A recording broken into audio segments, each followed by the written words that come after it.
Hello, hi everyone. I hope you all are well and may divine bless us all. My dear friends, master हम कर रहे हैं श्रीमद् भगवत गीता का द्वितीय अध्याय सांख्य योग, और सांख्य योग में अब तक हमने 61 श्लोक तक जो है वो चर्चा कर ली है। आज हम कर रहे हैं 62 श्लोक से 62वें श्लोक से, और आज हम ये अध्याय खत्म कर देंगे। माय डियर मास्टर्स, अब तक हमने जाना है कि स्थिर बुद्धि मनुष्य के क्या लक्षण होते हैं। तो भगवान जी कहते हैं कि जिसकी इंद्रियां उसके वश में हैं वही मनुष्य स्थिर बुद्धि हो सकता है। 61वें श्लोक में भगवान जी कह रहे हैं कि विषयों का चिंतन करने वाले पुरुष की उन विषयों में आसक्ति हो जाती है। आसक्ति से उन विषयों की कामना उत्पन्न होती है, और कामना में विघ्न पड़ने से क्रोध उत्पन्न होता है। देखिए मास्टर, भगवान कह रहे हैं कि यदि आपने इंद्रियों को वश में कर लिया किंतु आपका मन में लगातार विषय घूम रहे हैं। सपोज करो कोई व्यक्ति है जो घर बार छोड़ के किसी जंगल में चला गया कि अब मुझे यहाँ पे इंद्रियां कुछ देखेंगे नहीं, तो फिर क्या होगा, मेरी इंद्रियां मेरे वश में हो जाएगी। ये सोच के यदि कोई ग्रह का त्याग करता है, घर का त्याग करता है, लेकिन उसके मन में लगातार वो विषय चल रहे हैं कि न जाने संसार में क्या हो रहा है, न जाने मेरे घर में क्या हो रहा है, उसके मन में काम के या फिर भोग के विचार आ रहे हैं, तो लगातार देखो उसकी इंद्रियां तो वो सब नहीं देख रही, लेकिन उसके मन में लगातार चिंतन चला हुआ है। तो भगवान जी कहते हैं कि इसको कहते हैं हम आसक्ति। यानी मन में वो आपको वो चीज दिख नहीं रही है, लेकिन मन में वो विचार चल रहे हैं, उसके बारे में आप सोच रहे हो, लगातार सोच रहे हो, वो है आपकी आसक्ति। तो भगवान जी कहते हैं कि आसक्ति से विषयों की कामना उत्पन्न, यानी अब मन में आसक्ति आ गई है तो अब इच्छा है कि उन विषयों को भोग लिया जाए। जैसे मन में आ गया कि ये कार मुझे चाहिए, अब कार नहीं है आपके सामने, आपकी आंखें नहीं देख रही हैं, लेकिन आपके मन में लगातार विचार चल रहा है, यही कार मुझे चाहिए, यही कार मुझे चाहिए। तो आपके मन में क्या उत्पन्न हुई? इच्छा उत्पन्न हुई। इच्छा किसकी?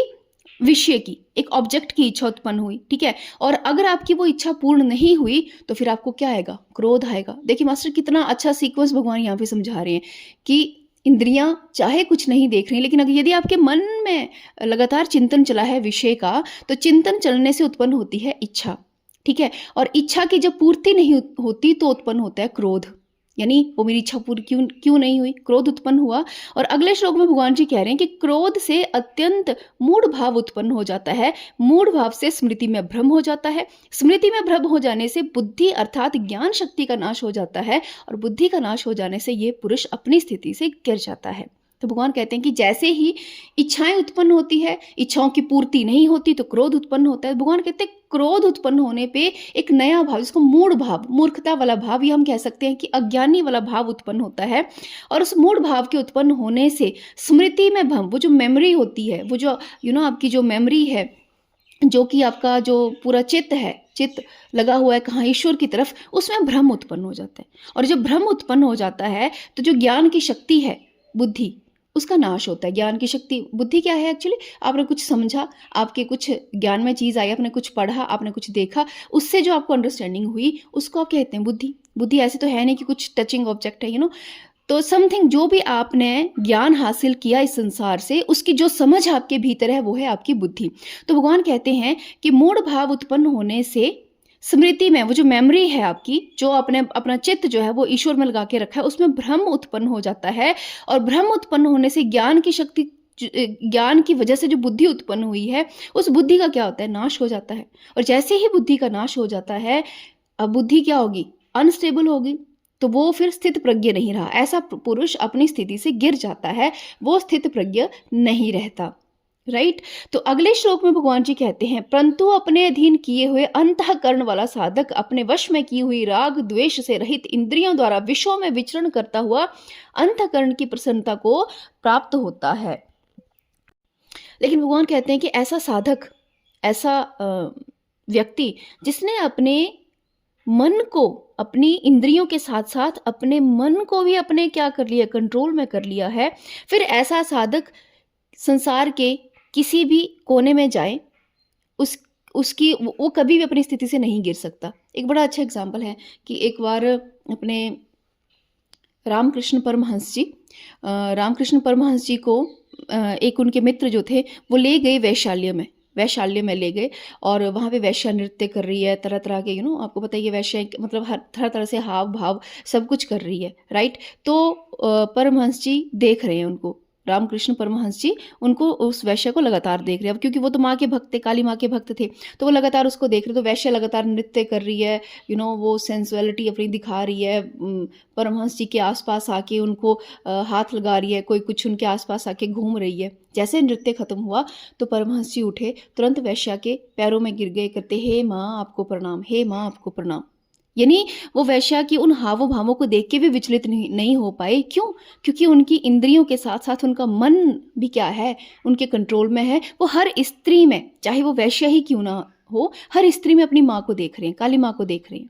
इसको कहते हैं स्थिर प्रज्ञ पुरुष या स्थित प्रज्ञ पुरुष। या स्थित प्रज्ञ पुरुष डजंट मीन मेल, पुरुष मीन्स ज्ञानी, नॉलेजेबल पर्सन। तो इसको हम कहते हैं स्थित प्रज्ञ। यानी भगवान कहते हैं कि जब आपने इंद्रियों के साथ साथ आपके मन के विषय और विकारों को, क्योंकि सब सारा जो खेल हुआ वो कहाँ से हुआ, चिंतन से। आपने कुछ सोचना शुरू किया, यानी आपके मन में चिंतन मीन्स लगातार आप क्या कंटेम्पलेट कर रहे हैं, किसी चीज़ को लगातार सोच रहे हैं। सोच करने से इच्छा उत्पन्न होती है, इच्छा पूरी ना हो तो क्रोध होता है, क्रोध ना हो तो क्रोध होने से क्या होता है, आपकी मूढ़मति उत्पन्न होती है, आपका जो चित्त है उसमें इंस्टेबिलिटी आती है। वो जो चित्त आपने ईश्वर की तरफ लगा के रखा था उसमें इंस्टेबिलिटी आती है, और चित्त में इंस्टेबिलिटी आने से जो आपका ज्ञान से उत्पन्न बुद्धि है उसका नाश होता है, और बुद्धि के नाश होने से वो मनुष्य अपनी स्थिति से गिर जाता है, चाहे वो कितना ही बड़ा साधक, कितना ही बड़ा ज्ञानी, कितना ही बड़ा मेडिटेटर क्यों ना हो।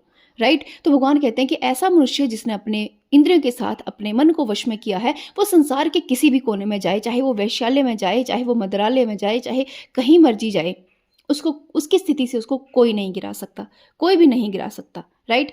तो अगले श्लोक में भगवान जी कहते हैं अंतःकरण की प्रसन्नता होने पर इसके संपूर्ण दुखों का अभाव हो जाता है, और उस प्रसन्न चित्त वाले कर्मयोगी की बुद्धि शीघ्र ही सब ओर से हटकर एक परमात्मा में भली भांति स्थिर हो जाती है। तो भगवान कहते हैं कि जिसने अपने अंतःकरण को इतना स्थिर कर लिया है, मन को और इंद्रियों को वश करते हुए अंतःकरण को इतना स्थिर कर लिया है कि बाहर की अब कोई भी वस्तु उसे प्रभावित नहीं करती, तो वो कहते हैं कि अंतःकरण के स्थिर होने पे जो उसको आनंद का, जो प्रसन्नता का अनुभव होता है, राइट, उस प्रसन्नता से जो बाहर के दुख हैं, बाहर के विषय हैं, बाहर के जो ऑब्जेक्ट हैं, वो उनको प्रभावित नहीं करते।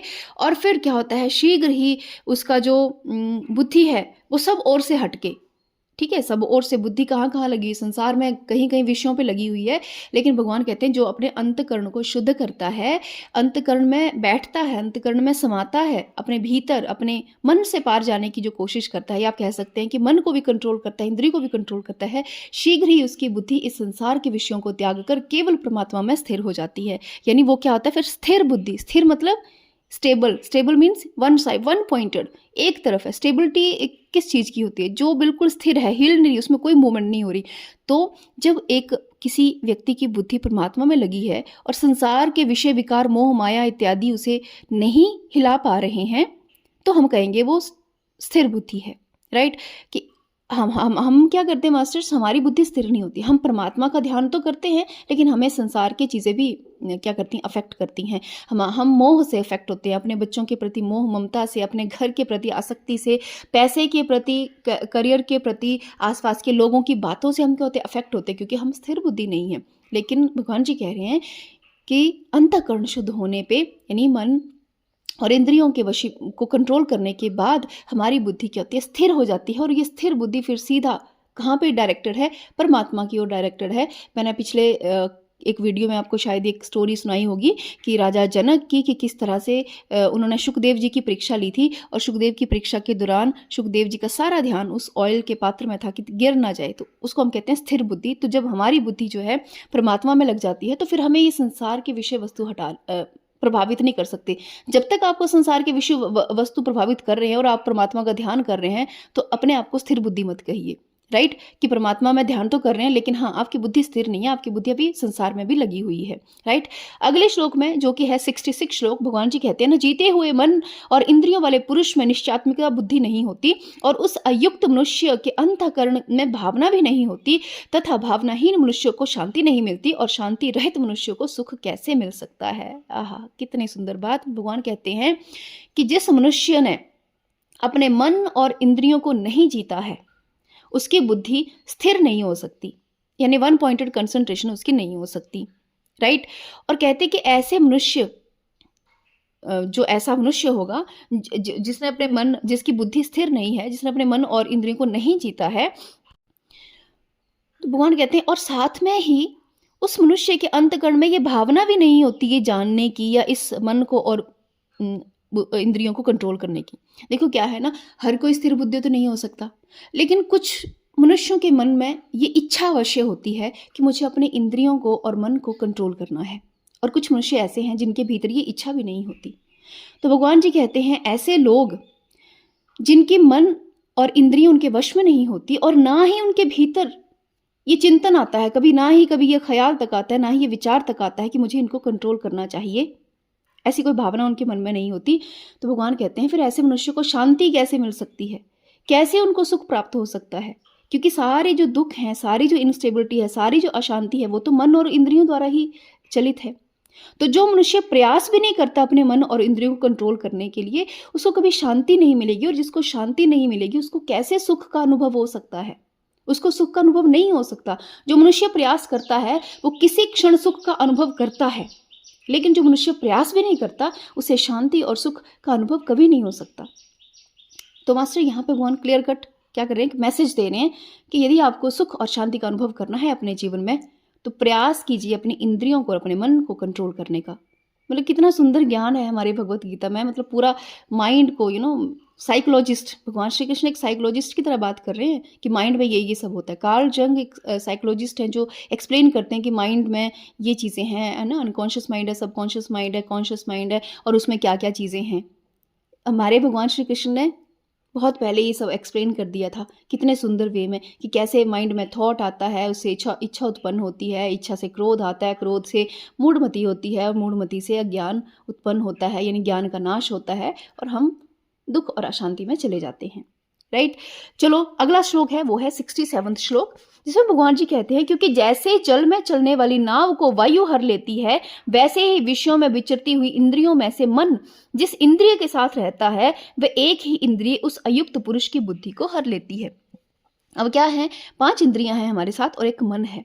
तो मन क्या है, किसी एक इंद्रिय के साथ एक समय में विचरण करता है। जैसे आप एक मूवी देख रहे हैं, आप देख रहे हैं, देखने वाली इंद्रिय, अब आपका मन देखने आईज के साथ लगा हुआ है। सपोज आप कुछ सुन रहे हैं, आपका मन कहाँ लगा है, सुनने में लगा है, यानी इंद्रिय के साथ विचरण कर रहा है। राइट, तो भगवान कहते हैं कि जैसे मान लो समुद्र है, समुद्र में नाव है, और नाव में जब हवा आती है तो नाव हवा के साथ साथ क्या होती है, डोलने लगती है, चलने लगती है, विचरण करने लगती है। वैसे कहते हैं ये जो मन है ये समय समय पर अलग अलग इंद्रिय के पास जाके उसके साथ विचरण करता है, और विचरण करने के साथ क्या करता है, संसार में रमता है, यानी संसार का क्या करता है, अनुभव करता है। ठीक है, लेकिन जैसे ही मन जिस इंद्रिय के साथ होता है वो शक्तिशाली होके उस पुरुष के ज्ञान को और विवेक को और बुद्धि को हर लेता है। जैसे फॉर एग्जाम्पल आप कहीं बैठे हैं, ठीक है, आपको पता है कि आपको नॉनवेज नहीं खाना है, राइट, लेकिन अब आपने सपोज आप नई नई स्पिरिचुअलिटी में आए हैं और आपको एहसास हुआ है कि यार नॉनवेज नहीं खाना चाहिए, लेकिन जैसे मान लो आप किसी रेस्टोरेंट में जाते हैं, वो बहुत अच्छा नॉनवेज बना है, बहुत अच्छी आपको लग रहा है कि खुशबू आ रही है, एंड आपका मन हुआ कि चलो कोई नहीं एक बार खा लेते हैं, क्या होगा। राइट, आपका मन कहाँ आ गया, आपके टेस्ट के साथ आ गया और आपकी बुद्धि को हर लिया और आपने खा लिया।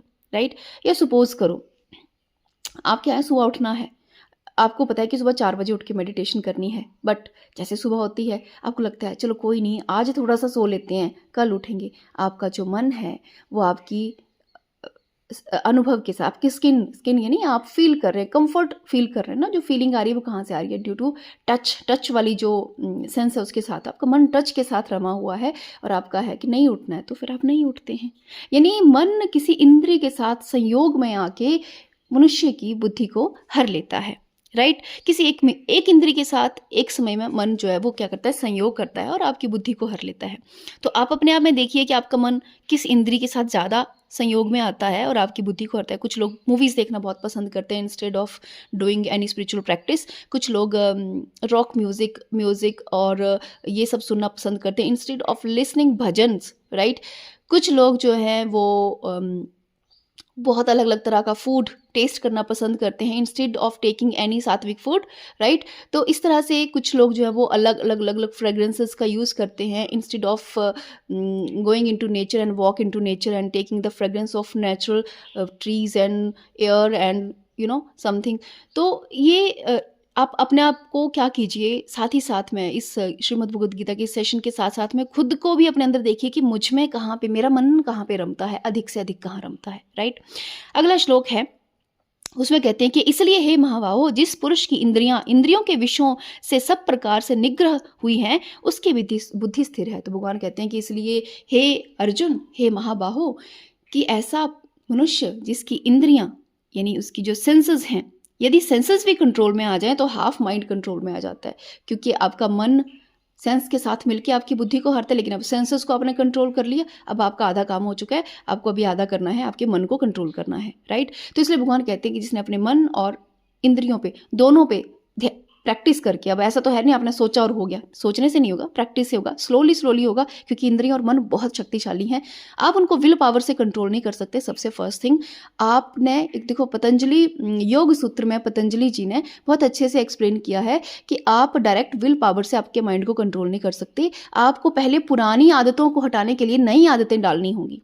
जैसे कि अब तक आप कुछ आपकी ऐसी हैबिट्स जो आपको दुख देती हैं, नुकसान करती, जैसे सपोज कोई नशा करता है, कोई अल्कोहल का यूज़ करता है, या फिर कोई बहुत देर तक सोता रहता है, आपकी ये पुरानी आदतें हैं। पहले आपको इनको नई आदतों से रिप्लेस करना पड़ेगा। कि आपको मन से कोई विचार आए कि मुझे नशा करना है, या मुझे अब सोना है, या मुझे अब टीवी देखना है, या मूवी देखनी है, या मुझे नेटफ्लिक्स देखना है, मान लो ऐसा विचार आया, इसको आपने रिप्लेस करना है नई थिंग्स के। जैसे आपको नेटफ्लिक्स का विचार आया कि मुझे नेटफ्लिक्स देखना है, एट दैट टाइम अब अपने आप को क्या करेंगे, नेटफ्लिक्स नहीं देखेंगे, कुछ और काम करेंगे, कुछ और, जैसे बैडमिंटन खेलना हो गया, बाहर नेचर में वॉक करना हो गया, या फिर सपोज करो बच्चों के साथ खेलना हो गया। मीन्स आप क्या कर रहे हैं, उस हैबिट को रिप्लेस करें, धीरे धीरे आप उस थॉट को रिप्लेस कर रहे हैं। कि आपके माइंड में थॉट आया था कि नेटफ्लिक्स देखो, आपने नेटफ्लिक्स ना देख के कुछ और कर दिया। आप क्या कर रहे हो, उस हैबिट को धीरे धीरे रिप्लेस कर रहे हो।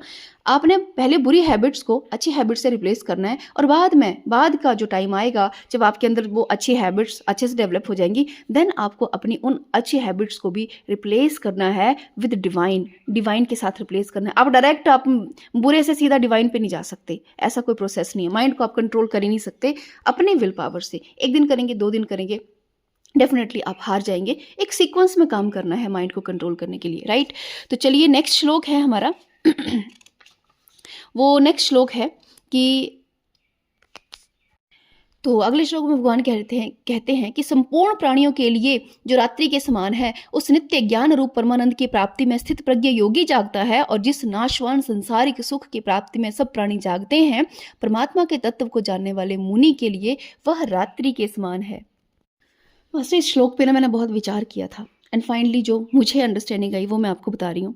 क्योंकि इस श्लोक, ये जो पर्टिकुलर श्लोक है, इस पे बहुत से लोगों का ऐसे होता है कि भाई जो रात का टाइम होता है उसमें सारे लोग सोते हैं, लेकिन योगी जो है वो मेडिटेटर जो रात को जाके मेडिटेशन करता है, और दिन के टाइम में जब सारे जने काम कर रहे हैं तो उस टाइम पे जो योगी है वो सोया है। बट मुझे लगता है इसका मीनिंग ये नहीं है। इसका मीनिंग ये है कि देखो, रात्रि मीन्स डार्कनेस, ठीक है। डार्कनेस मीन्स जहाँ पे आपको कुछ भी विजिबल दिखाई नहीं दे रहा है, और ये है हमारे माइंड की वो स्टेट जहाँ पे मीन्स जो हमारे लिए अननोन है।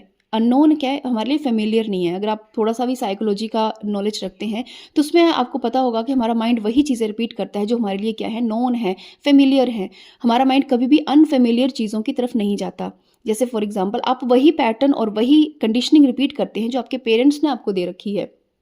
तो यहाँ पे भगवान जी कह रहे हैं कि वो जो दुख मनुष्य के जीवन में आते हैं, जैसे सपोज करो किसी के जीवन में बहुत बड़ा कष्ट आ गया, बहुत बड़ा दुख आ गया, राइट। तो वो जो दुख मनुष्य के जीवन में आते हैं तो मनुष्य को लगता है कि मेरे जीवन में अंधकार छा गया है, शायद अब कुछ नहीं बचा। तो जो योगी है, कोई मेडिटेटर है, वो उस दुख को एज एन अपॉर्चुनिटी लेता है कि मुझे ग्रो करना है। यानी वो जो दुख की dark night of the soul जिसको हम कहते हैं, dark night of the soul है, उसको एक नॉर्मल मनुष्य क्या करता है, उसमें वो क्या करता है ना, भगवान से प्रे करता है, भगवान मुझे ये दुख ना आए, ये दुख ना आए। लेकिन एक योगी के लिए, एक मेडिटेटर के लिए, जिसको भगवान की इच्छा है, वो उस डार्क नाइट ऑफ सोल का मीनिंग समझता है और उसमें सेल्फ ग्रोथ करता है। जैसे फॉर एग्जाम्पल कबीर साहब जी का एक ना दोहा है जिसमें कहते हैं कि भला हुआ मोरी गगरी फूटी, मैं पनिया भरन से छूटी। मतलब कि एक्चुअली सपोज करो किसी देखो ऐसा एग्जाम्पल मुझे देना नहीं चाहिए, बहुत हार्श एग्जाम्पल है, लेकिन लेट से किसी के फैमिली में किसी की डेथ हो जाती है, राइट, और डेथ हो जाती है तो for a normal person it's a very painful thing. और हो सकता है, मैंने कई ऐसे भी लोग देखे हैं जब उनके फैमिली मेम्बर में नियर एंड डियर की डेथ होती है, डेफिनेटली ये बहुत पेनफुल है और लोग अपने आप को संभाल नहीं पाते और उस मनुष्य की मृत्यु के बाद वो जीवन पर्यंत विक्षिप्त अवस्था में रहते हैं। यूं कहें कि वो रोते रहते हैं, परेशान रहते हैं, या है ना, डेफिनेटली रहते हैं क्योंकि अटैचमेंट है, मोह है ना, प्रेम है। सभी ऐसे होते हैं, सभी मनुष्यों में ये है। लेकिन जो एक योगी जन है, अब ये देखो, ये है dark night of the soul, उस व्यक्ति के जीवन में जैसे अंधकार छा गया है। लेकिन अगर कोई योगी है, कोई मेडिटेटर है, तो इस चीज़ को वो ऐसे समझेगा कि ठीक है, एक रिश्ता मेरे जीवन से छूट गया, यानी एक जिम्मेवारी से मैं मुक्त हुई या मुक्त हुआ। अब ये जो समय जो इस रिश्ते को मैं दिया करता था, अब ये समय मैं उस डिवाइन को, उस भगवान को दूंगा या उस भगवान को दूंगी और अपने आप को ग्रो करूंगी। मास्टर्स, एक महाभारत में छोटी सी कथा आती है कि कुंती माँ से भगवान श्री कृष्ण कहते हैं कि हे माँ, आप मुझसे वरदान मांगिए कि आपको क्या चाहिए। तो माता रानी कहती है, कुंती माँ कहती हैं कि हे भगवान, हे केशव, हे नारायण, यदि आप मुझे वर ही देना चाहते हैं तो ये दीजिए कि जब कभी भी मैं जन्म लूँ, जितने भी मैं जन्म लूँ, मुझे केवल दुख ही प्राप्त हो, मुझे सुख ना प्राप्त हो। तो भगवान कहते हैं कि माँ ऐसा क्यों, आपको दुख क्यों चाहिए? लोग तो सुख की कामना करते हैं, लेकिन आप दुख चाह रही हैं। तो माँ कहती हैं कि जब मैं दुखी होंगी तो अवश्य ही मैं तुम्हें याद करूंगी, अवश्य ही मैं ईश्वर का ध्यान करूंगी। जब मैं सुखी होंगी तो हो सकता है मैं ईश्वर का ध्यान ना करूं या अपने विषय विकारों में रम जाऊं। तो मास्टर्स, ये जो श्लोक है ये यही कहता है कि जब मनुष्य के जीवन में दुख आता है, जब मनुष्य के जीवन में वो जो डार्क नाइट ऑफ सोल आती है, तो जो एक अज्ञानी है या एक नॉर्मल व्यक्ति है, वो उसको एक अंधेरे की तरह ट्रीट करते करके उस दुख में ही रम जाता है, उसमें मग्न हो जाता है, उसमें सो जाता है। लेकिन एक जो ज्ञानी है, वो उस दुख का, उस अंधेरे का फायदा उठाता है और इस ईश्वर को निरंतर याद करता है, निरंतर उसके चिंतन में रमता है। तो इसीलिए जो मनुष्य नॉर्मल, जिसको लगता है कि ये जीवन भोगों का है, सुखों का है, जो उसमें रमे रहते हैं, एक योगी के लिए वो जो दिन, जो लोगों को लग रहा है सुख, भोग, ऐश्वर्य, धन, वैभव, प्राप्ति, है ना, देखो धन चाहिए, नो डाउट, जीने के लिए धन चाहिए, लेकिन धन का लालच नहीं होना चाहिए, राइट। तो यहाँ पे कह रहे हैं कि जो लोगों के लिए जो दिन के समान है, वो एक ज्ञानी के लिए, एक योगी के लिए रात्रि के समान है। और जो लोगों के लिए दुख के समान है, घनघोर काली रात्रि, dark night of the soul के समान है, वो एक योगी के लिए अपॉर्चुनिटी के समान है, एक एक अपॉर्चुनिटी है टू ग्रो, राइट। उसके बाद है नेक्स्ट श्लोक, जैसे नाना नदियों के जल सब ओर से परिपूर्ण अचल प्रतिष्ठा वाले समुद्र में उसको विचलित न करते हुए समा जाते हैं, वैसे ही सब भोग जिस स्थित प्रज्ञ पुरुष में किसी कारण का विकार उत्पन्न किए बिना ही समा जाते हैं, वही परम पुरुष शांति को प्राप्त होता है, भोगों को चाहने वाला नहीं। तो भगवान कहते हैं कि जैसे एक समुद्र है, उसमें कितनी ही नदियां समा जाएं, लेकिन समुद्र का ना तो कभी जलस्तर बढ़ता है, ना ही कभी उसका जलस्तर घटता है। समुद्र में कभी भी कोई प्रभाव नहीं आता। एक बहुत बड़े समुद्र में नदियों के आने से उसमें उसकी स्थिति में बदलाव नहीं आता। तो वैसे कहते हैं कि जैसे स्थित प्रज्ञ मनुष्य है, वो जीवन के जितने मर्जी भोग भोग ले, उसकी स्थित प्रज्ञता में कभी भी कोई विकार उत्पन्न नहीं होता। जैसे कि राजऋषि जनक, महाराज जनक जो हैं, वो एक राजा का जीवन जीते हुए भी परम मोक्ष के अधिकारी हैं, क्योंकि उनका जो चित्त है वो स्थिर बुद्धि है, निरंतर उनका जो चित्त है वो उस ईश्वर में, उस ब्रह्म में लगा हुआ है। तो कहते हैं कि इसी प्रकार स्थित प्रज्ञ मनुष्य के जीवन में कभी भी भोग या बाहर की जो चीजें हैं वो उसको अफेक्ट नहीं करती हैं। नेक्स्ट श्लोक है, जो पुरुष संपूर्ण कामनाओं का त्याग कर ममता रहित, अहंकार रहित और प्रहार रहित हुआ विचरता है, वही शांति को प्राप्त होता है, अर्थात वह शांति को प्राप्त है।